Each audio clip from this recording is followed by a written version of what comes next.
來看這條新聞，這民進黨台北市議員早起開記者會，講一個10歲查某囡仔去年底和因媽媽接觸的男性卡來手來，到今已經過240天了，攏無甲伊安置。不過，這台北市政府早起也提資料講，相關單位有方式聯絡超過700屆，強調囡仔無安置意願。我媽媽在旁邊看，她付錢。你印象中有幾次？很多次，2年級就認識他。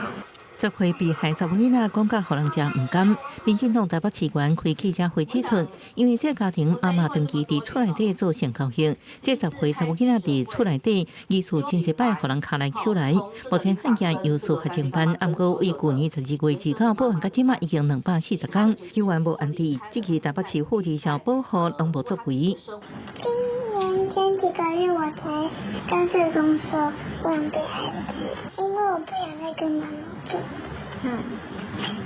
你總共講了幾次？你跟社工說了幾次？你要安置，你要離開？多有4次以上。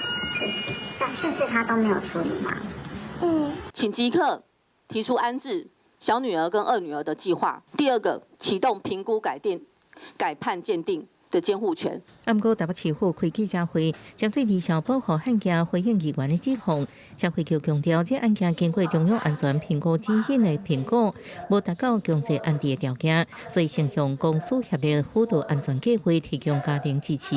根據兒童權利公約，囡仔上好的利益原則，安置不是非戲處理的方式，法律應該作為最後手段。也質疑錄音當時這處片段，用到囡仔不願意被安置到機構。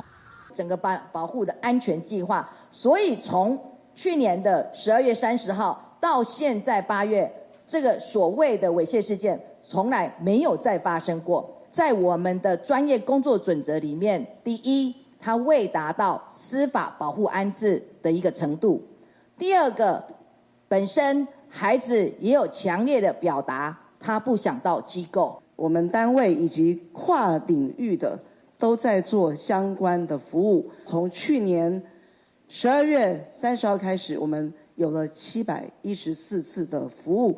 社會局也表示，經過各一擺專業評估，目前已經照定序啟動司法保護安置作業，會安排囡仔到社福機構接受照顧，佮繼續確保查某囡仔身心狀況穩定，提供必要照顧佮保護。記者綜合報道。